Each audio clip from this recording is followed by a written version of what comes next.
Türkmenistanlı taliplerimiz İstanbul şäherine gelmegi dowam edýär.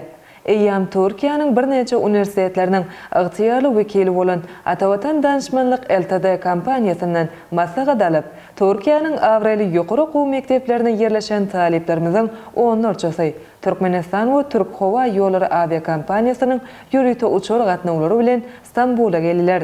Atawatan Danışmanlyk we Terjime Merkezi taliplerimize we Türkiýede bolýan raýatlarymyza Notarial Edarasy we konsulluk tarapyndan tasdiklanýan terjime hyzmatlaryny hem ködürleýär.